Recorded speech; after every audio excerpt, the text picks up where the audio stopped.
밖에서 기다리게. 그 말은 연회장에 무겁게 내려앉았고 모든 사람의 시선이 제게 쏠렸습니다. 제 손은 프레젠테이션 폴더를 꽉 쥐고 있었습니다. 그 안에는 회사에 수백억 원의 이익을 안겨준 지난 6개월간의 연구 자료가 들어있었죠. 네? 뭐라고 하셨습니까? 샴페인 잔이 부딪히는 소리 사이로 겨우 제 목소리가 들릴 듯 말 듯 흘러나왔습니다. 마케팅 이사였던 최 이사는 귀찮다는 듯 손을 휘저었습니다. 행사장 정원이 꽉 찼어. 무슨 말인지 알지? 저는 넓은 홀을 둘러보았습니다. 우리 부서의 모든 동료가 크림색 린넨이 덮인 테이블에 편안하게 앉아 있었습니다. 심지어 입사한 지 딱 3주 된 인턴, 민지조차도요. 지난달 이사회에서 제 물류 공급망 알고리즘을 마치 자신의 아이디어인 양 발표했던 바로 그 인턴 말입니다. 자네 같은 사람한테 낭비할 자리는 없어. 최 이사가 얇은 미소를 띠며 덧붙였습니다. 자네는 그냥 분석가일 뿐이잖아. 그 순간 모든 것이 명확해졌습니다. 누락된 승진, 도둑맞은 아이디어, 끝없는 야근들. 제 시선은 스크린에 띄워진 혁신 우수상 수상자 발표 화면으로 옮겨갔습니다. 원래라면 제 이름이 있어야 할 자리였죠. 알겠습니다. 저는 차분하게 대답하며 노트북을 열었습니다. 이메일을 확인해 보십시오. 잠시 후 연회장 곳곳에서 알림음이 울려 퍼지기 시작했을 때 저는 당황한 그들의 목소리를 뒤로하고 문을 닫고 나왔습니다. 다음 이야기를 계속하기 전에 잠시 그 입장이 되어 상상해 보시겠습니까? 수년간의 노력이 무시당하고 다른 사람이 그 공로를 가로채는 것을 지켜봐야 하는 그 기분을요. 만약 여러분도 과소평가받거나 무시당한 적이 있다면 제가 그 다음에 한 행동이 왜 모든 것을 바꿀 수 있었는지 이해하실 겁니다. 제 이야기를 끝까지 들어주세요. 이 복수는 3년 동안 준비된 것이니까요. 그리고 결말을 보시면 인내가 단순히 미덕이 아니라 무기가 될 수 있다는 것을 알게 되실 겁니다. 제 이름은 김수진이고 그날 전까지 저는 국내에서 가장 빠르게 성장하는 물류기업인 태성 로지스틱스의 수석 데이터 분석가였습니다. 저는 사진을 찍듯 기억하는 능력과 혼돈 속에서 패턴을 찾아내는 재능이 있습니다. 업무적으로는 뛰어났지만 사내 정치에는 햇병이었죠. 저는 직설적으로 말하고 야근을 마다하지 않는 사람이었습니다. 문제를 해결한 사람보다 문제를 해결하는 것 자체가 더 중요하다고 믿었죠. 하지만 제가 틀렸습니다. 저는 아버지가 시립도서관을 운영하시고 어머니가 수학 선생님인 지방 소도시에서 자랐습니다. 부모님은 실력만 있다면 언제나 위로 올라갈 수 있다고 가르치셨습니다. 하지만 그것 또한 틀린 말이었습니다. 제가 더블 석사 학위를 마치고 이 회사에 입사했을 때 저는 혁신과 효율성이 무엇보다 중요하게 여겨지는 꿈의 직장을 찾았다고 생각했습니다. 입사 첫 해는 제가 기대했던 대로였습니다. 저는 오류를 37% 줄이는 재고 추적 시스템을 만들었고 고객사가 배송 경로를 최적화할 수 있는 예측 모델을 개발했습니다. 심지어 우리 회사의 주력 소프트웨어에서 가장 큰 고객을 잃을 뻔했던 치명적인 결함도 찾아냈습니다. 그때마다 저는 회사 규정에 따라 정식 절차를 밟아보고 했습니다. 문제는 2년 차에 강 부장이 새로운 부서장으로 오면서 시작되었습니다. 그는 고전하던 부서를 성공 사례로 바꾸는 것으로 유명했습니다. 하지만 아무도 말해주지 않은 건 그의 방식이었습니다. 부하 직원의 성과는 가로채고 실패에 대한 책임은 떠넘기는 방식이었죠. 처음 그 일이 일어났을 때 저는 오해라고 생각했습니다.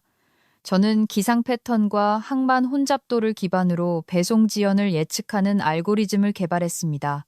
강 부장과의 비공개 회의에서 이를 발표했는데 2주 뒤 임원 회의에서 그가 제 이름은 쏙 뺀 채 발표하는 것을 보고 놀랐습니다. 예측 모델 발표 훌륭했습니다.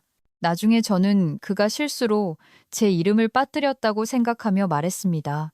강 부장은 멍한 표정으로 저를 바라보았습니다. 개념적 프레임워크는 내 거였어. 김 과장은 그냥 숫자 몇 개 도와준 것 뿐이잖아. 저는 말문이 막혔습니다. 구상부터 실행까지 전체 프레임워크는 제 것이었습니다. 하지만 팀플레이어로서 인정받고 싶었던 저는 그냥 넘어갔습니다. 그것이 제 첫 번째 실수였습니다. 그 후 몇 달 동안 패턴이 굳어졌습니다. 제가 문제를 발견하고 해결책을 개발해 강 부장에게 공유하면 그는 그것을 자신의 통찰력인 양 발표했습니다. 마침내 용기를 내어 인사팀의 정 팀장에게 이 문제를 제기했을 때 돌아온 반응은 차가웠습니다. 이게 온전히 본인의 아이디어라는 증빙 서류가 있나요? 그녀는 모니터에서 눈을 떼지도 않고 물었습니다. 생성 날짜가 찍힌 원본 파일이 있습니다. 제가 대답했습니다. 하지만 근무 시간에 회사 자원을 이용해서 개발한 거죠? 그럼 그건 회사 소유입니다. 개인의 것이 아니에요. 강 부장님은 당신의 상사입니다. 상사가 부서의 성과를 경영진에게 보고하는 건 정당한 지휘 체계입니다. 저는 인사팀 사무실을 나오며 불문율을 깨달았습니다. 아이디어는 위로 흐르고 공로는 아래로 흐르지 않는다.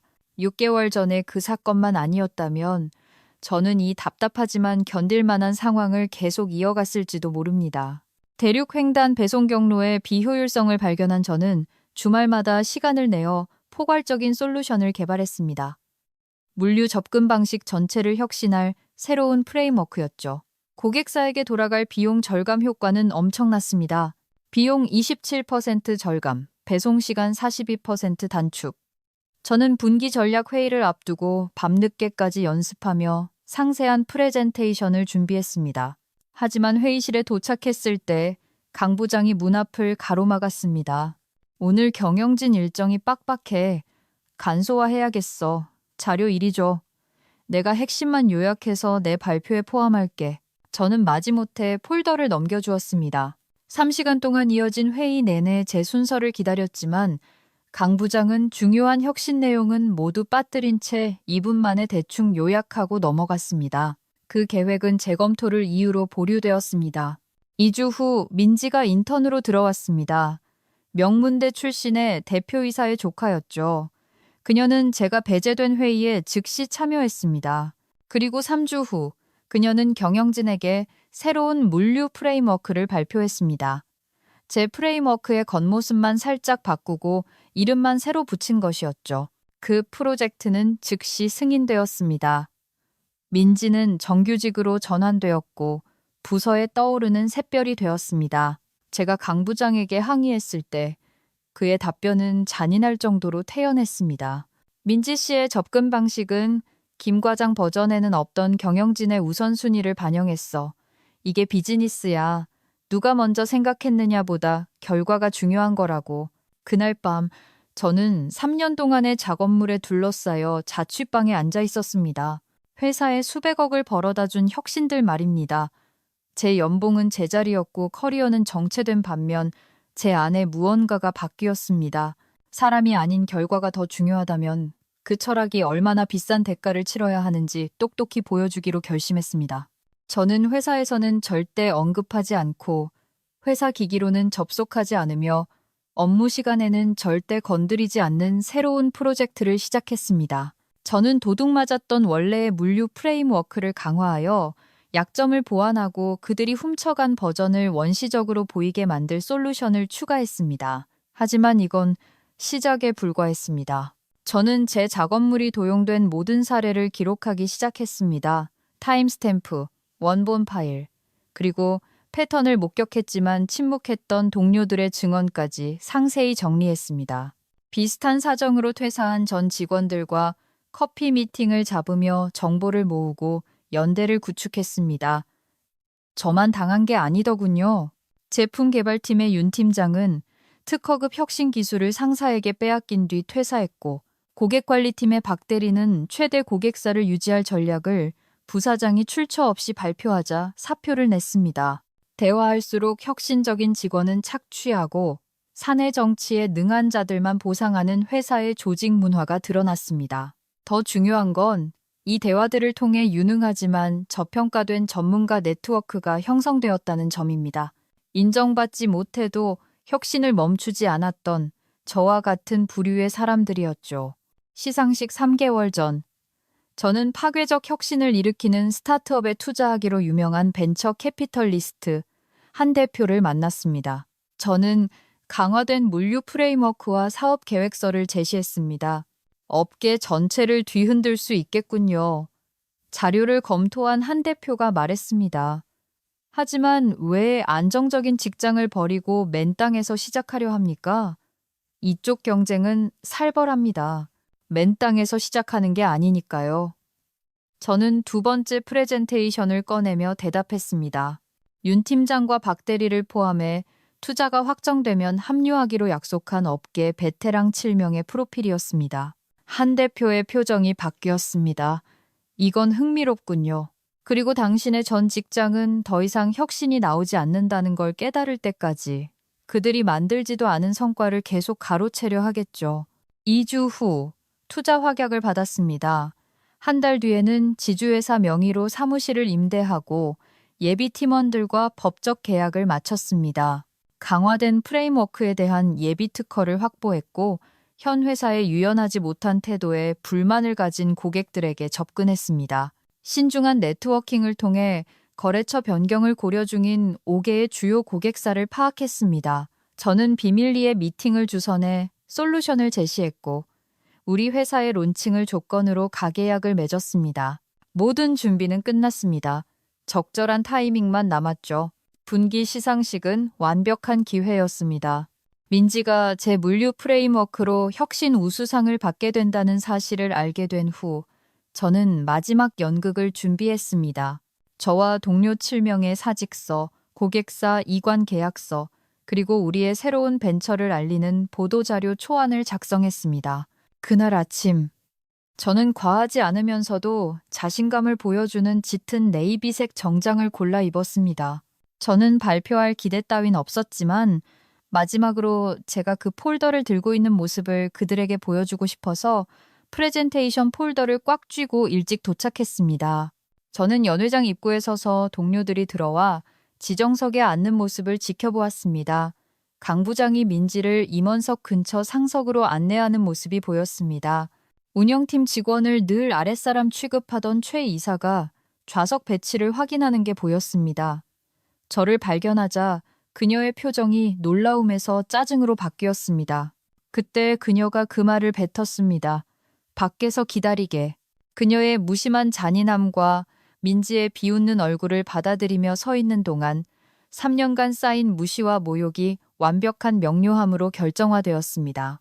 저는 사직서, 고객사, 이관통보서, 특허 출원서, 그리고 다음 날 아침 배포될 보도자료가 담긴 이메일의 전송 버튼을 누르는 순간 무엇을 해야 할지 정확히 알았습니다. 연회장 곳곳에서 알림음이 울려 퍼질 때 어깨의 짐이 사라지는 것을 느꼈습니다. 저는 뒤도 돌아보지 않고 걸어 나왔습니다. 주차장에 도착했을 때쯤 제 전화기가 울리기 시작했습니다. 액정의 대표이사의 이름이 떴습니다. 거절 버튼을 눌렀습니다. 이어서 강 부장, 그리고 인사팀 정 팀장의 문자가 쏟아졌습니다. 모두 무시했습니다. 여기까지 들어주셔서 감사합니다. 제가 공유한 이 여정은 많은 분이 공감하실 만한 이야기일 겁니다. 기여도는 무시당하고 아이디어는 도둑맞고 잠재력은 폄하되는 좌절감 말이죠. 이 이야기가 마음에 와닿으신다면 좋아요와 구독을 눌러주세요. 예상치 못한 방법으로 자신의 힘을 되찾은 다른 사람들의 이야기도 들으실 수 있습니다. 왜냐하면 그 다음에 일어난 일은 단순한 복수가 아니었기 때문입니다. 그것은 정당한 제 몫을 되찾고 더 나은 것을 창조하는 과정이었습니다. 차로 걸어가는 동안 주머니 속 전화기가 끊임없이 진동했습니다. 꺼내보니 대표이사의 부재중 전화 7통, 강 부장의 전화 3통, 그리고 다급해 보이는 문자 메시지들이 폭주하고 있었습니다. 가장 적나라한 문자는 최 이사에게서 왔더군요. 그쪽에서 뭘 제시했든 우리가 2배로 줄게. 지금 당장 들어와.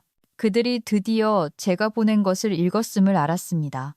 훔쳐간 알고리즘이 회사의 최근 성공에 얼마나 핵심적이었는지에 대한 방대한 기록과 민지가 공로를 인정한 그 버전은 제 완성된 혁신의 그림자에 불과하다는 증거 말입니다. 차문을 열려던 순간 뒤에서 급한 발소리가 들렸습니다. 돌아보니 오 부사장이 계단 3개를 뛰어내려와 숨을 헐떡이고 있었습니다. 김 과장, 잠깐만. 평소 완벽하던 그의 모습은 흐트러져 있었습니다. 이렇게 갈 수는 없어. 회사는 자네가 필요해. 저는 그를 조용히 바라보았습니다. 재미있네요. 1시간 전만 해도 저는 시상식장 자리 하나 차지할 가치도 없는 사람이었는데요. 그건 오해야. 그가 넥타이를 고쳐매며 말했습니다. 행정적 착오였다고. 분기 보고서에서 제 이름이 빠진 것도 행정적 착오였나요? 민지 씨가 제 작업을 자기 것처럼 발표할 때도요. 제가 만든 혁신으로 다른 사람들이 승진하는 동안 저는 3번이나 승진해서 누락된 것도요. 오 부사장의 표정이 굳어졌습니다. 비즈니스는 복잡해. 개인의 기여는 종종 더 큰 프로젝트에 흡수되기도 하는 거야. 네. 누구의 기여가 흡수되고 누구의 기여가 축하받는지 잘 봤습니다. 제가 대답했습니다. 하지만 이제 제 알바 아니네요. 자네가 접촉한 고객사들은 독점 계약에 묶여 있어 자네 스타트업으로 그냥 옮길 수 없다고. 저는 그날 처음으로 미소를 지었습니다. 계약서 다시 검토해 보시는 게 좋을걸요. 그 조항은 경쟁사와 일하는 것을 제한하고 있죠. 하지만 제 솔루션은 완전히 다른 프레임워크, 제가 개인 시간에 독립적으로 개발한 것이라 새로운 카테고리를 창출합니다. 6개월 전 당신네 법무팀이 원래 콘셉트를 검토했을 때 사업성이 없다고 판단해서 회사 재산이 아니라고 확인해 줬잖아요. 오 부사장의 얼굴이 창백해졌습니다. 원하는 게 뭔가? 승진? 지분? 말만 해. 제가 원했던 건 제 일에 대한 인정, 기여에 대한 존중, 제가 만드는데 일조한 그 테이블에 앉을 자리였습니다. 저는 차문을 열었습니다. 하지만 부사장님이 더 가치 있는 걸 가르쳐 주셨어요. 저는 당신네 테이블이 필요 없다는 걸요. 제 테이블은 제가 만들면 되니까요. 차를 몰고 나오며 백미러를 보니 더 많은 임원이 주차장으로 쏟아져 나오는 게 보였습니다. 시상식은 완전히 잊힌 상태였죠. 제 전화기는 계속 알림으로 윙윙거렸습니다. 잠시 갓길에 차를 세우고 소리를 껐지만 윤 팀장의 메시지는 볼 수 있었습니다. 완료. 다 나왔어. 새 사무실에서 보자. 새 사무실은 3주 전 지주회사 명의로 임대한 성수동에 개조된 공장형 사무실이었습니다. 도착하니 팀원들이 이미 와 있었습니다. 윤 팀장, 박 대리, 그리고 전 직장에서 비슷한 경험을 했던 5명의 동료들, 모두 저와 동시에 사직서를 제출했고 회사가 단기간에 회복할 수 없는 인재 유출을 만들어냈습니다. 그들이 막으려 했어? 운영 전문가인 메러디스, 아니 오 차장이 물었습니다. 그녀 역시 회사에서 가장 수익성 높은 고객 관계를 만들어냈음에도 반복적으로 무시당했던 사람이었죠. 오 부사장이 주차장까지 쫓아왔어요. 제가 대답했습니다. 원하는 건 뭐든 주겠다고 하더군요. 속이 다 시원했겠네. 박 대리가 지난 주말 우리가 설치한 머신에서 내린 커피를 건네며 말했습니다. 이것보다는 덜 할걸요. 저는 노트북을 열어 첫 번째 주요 고객사의 회신을 보여주었습니다. 그들은 거래처를 우리에게 옮기기로 동의했을 뿐만 아니라 우리의 혁신적인 접근 방식에 감명받은 2곳의 잠재 고객을 추가로 소개해 주었습니다. 그 후 몇 시간 동안 우리는 론칭 전략을 마무리했습니다. 우리 회사 넥서스 로지스는 다음 날 아침 우리의 독자적인 물류 프레임워크를 주력 상품으로 공식 출범을 알릴 예정이었습니다. 제가 출원한 특허는 우리의 지적 재산권을 보호하고 확보한 고객 계약은 즉각적인 수익을 가져다 줄 것입니다. 저녁 7시 30분, 모르는 번호로 전화가 걸려왔습니다. 무시하려는데 윤 팀장이 화면을 힐끗 보았습니다. 이사회 류 회장 직통 번호야. 그녀가 조용히 말했습니다. 저는 스피커폰을 켜서 팀원들이 들을 수 있게 전화를 받았습니다. 김수진 씨. 전 회사의 좀처럼 모습을 드러내지 않던 류 회장의 걸걸한 목소리가 들려왔습니다. 이야기 좀 하지. 듣고 있습니다. 제가 대답했습니다.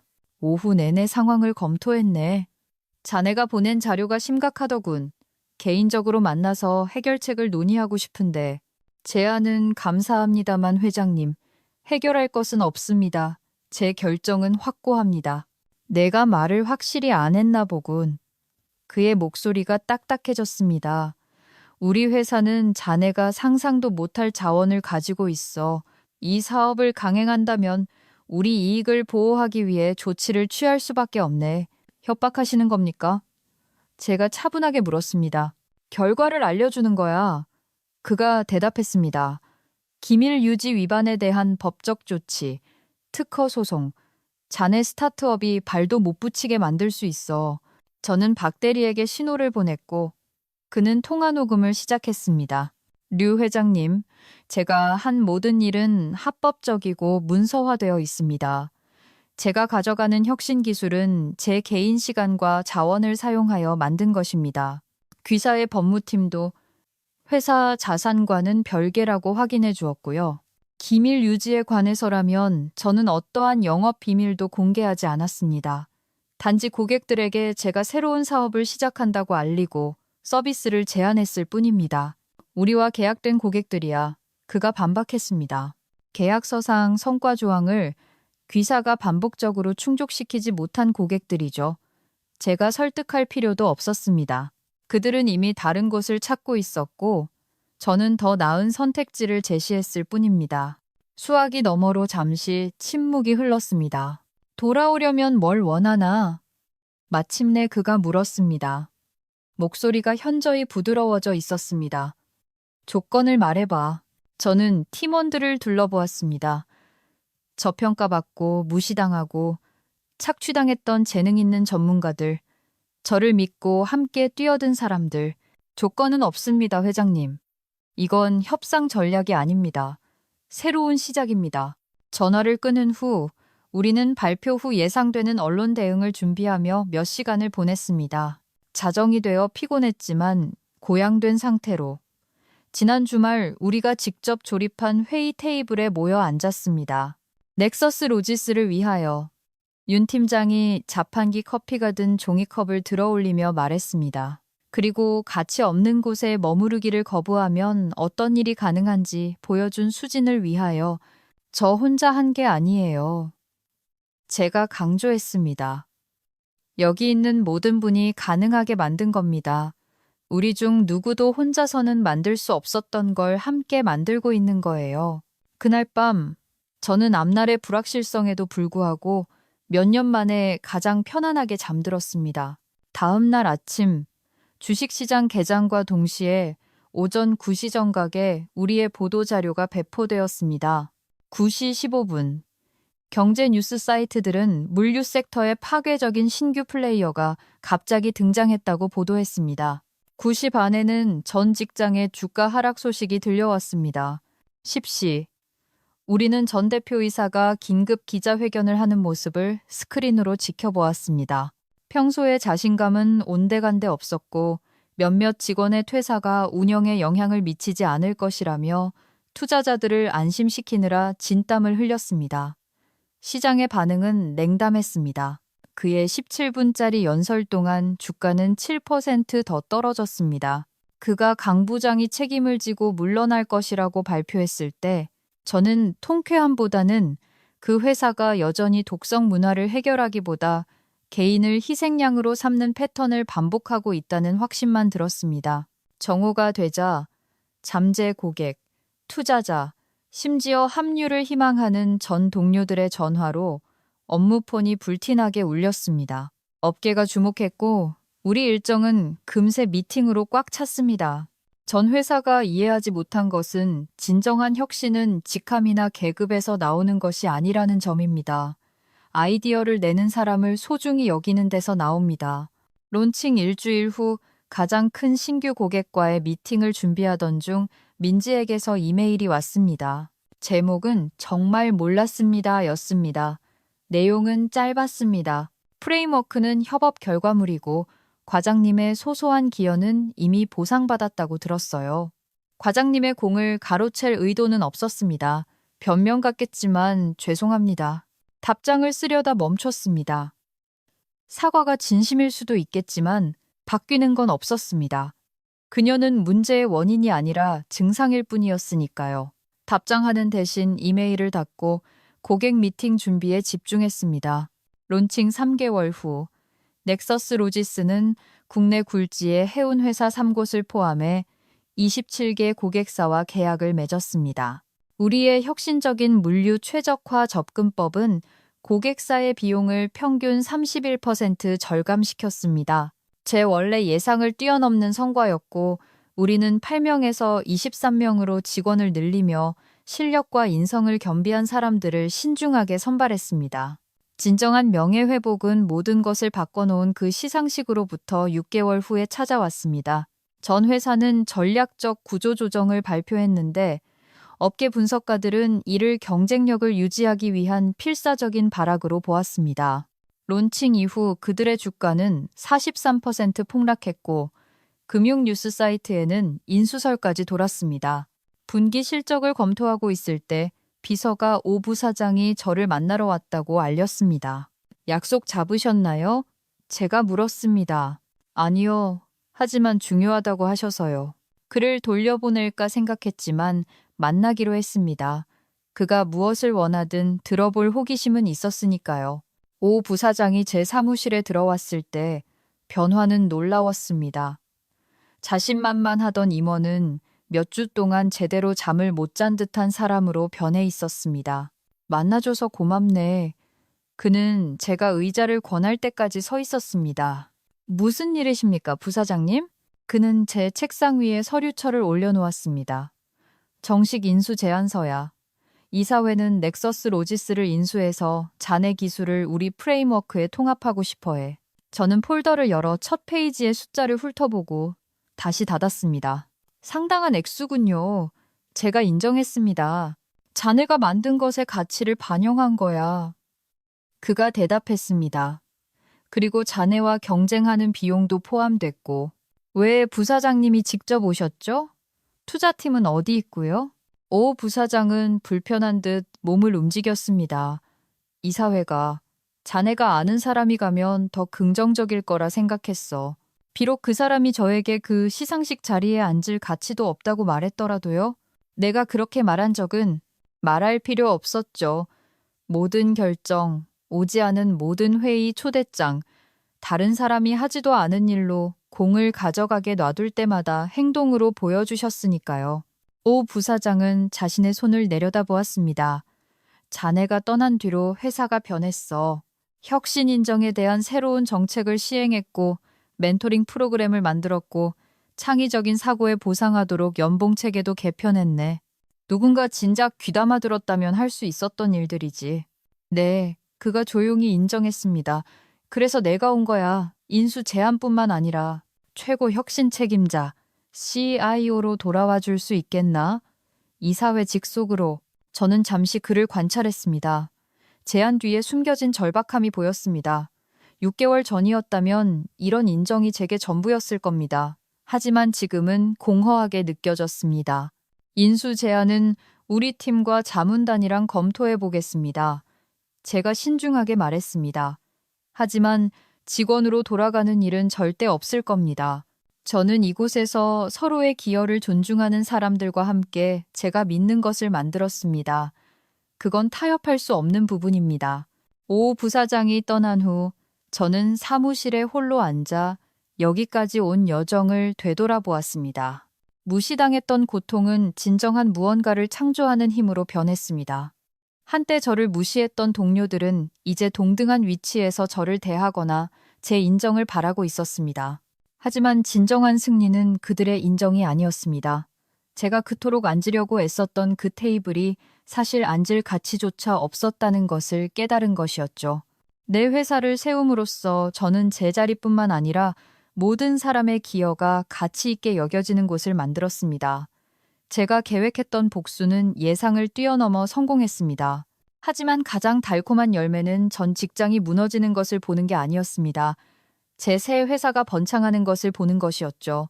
우리는 단순히 수익만 내는 게 아니었습니다. 직원들이 안심하고 아이디어를 공유하며 혁신이 꽃피는 일터를 만들고 있었습니다. 오 부사장과의 만남 6개월 후 우리는 인수 제안을 거절하고 대신 해외 진출을 발표했습니다. 밖에서 기다리게라는 말을 들었던 그 시상식으로부터 1년 후 저는 업계 최대 컨퍼런스의 기조 연설자로 초청받았습니다. 무대 위로 걸어 올라가면서 청중석의 낯익은 얼굴들이 보였습니다. 전 직장의 직원들도 몇 명 있었죠. 하지만 이번에는 저를 무시나 경멸의 눈초리로 보지 않았습니다. 새로운 눈빛이었습니다. 존경심이었죠. 저는 한때 저를 배제하는 데 쓰였던 바로 그 말로 연설을 시작했습니다. 밖에서 기다리게. 청중석에서 웅성거림이 일었습니다.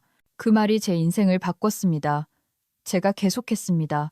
상처가 되어서가 아니라 진실을 보여주었기 때문입니다.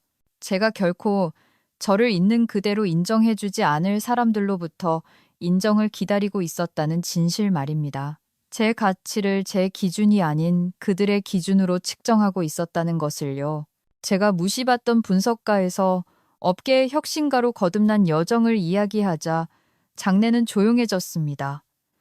전 직장이나 동료들의 이름은 언급하지 않았습니다. 그럴 필요가 없었으니까요. 이 이야기는 더 이상 그들에 관한 것이 아니었습니다. 자신의 가치를 아는 힘에 관한 것이었습니다. 남들이 보지 못할지라도 말이죠. 저는 저를 바라보는 어떤 이는 영감을 받고 어떤 이는 불편해하며 하지만 모두가 집중하고 있는 얼굴들을 바라보며 마지막 메시지를 전했습니다. 가장 강력한 자리는 남들이 비워둔 자리가 아닙니다. 여러분 스스로가 만드는 자리입니다. 여러분의 기여가 무시당하거나 다른 사람이 공로를 가로챈 적이 있으신가요? 어떻게 대처하셨나요? 댓글로 여러분의 이야기를 들려주세요. 이 이야기에 공감하셨다면 좋아요와 구독을 눌러주세요. 예상치 못한 곳에서 자신의 힘을 찾은 더 많은 이야기를 들려드리겠습니다. 기억하세요. 때로는 어떤 테이블에서 배제되는 것이 더 나은 것, 온전히 당신만의 것을 만드는 계기가 될 수 있습니다.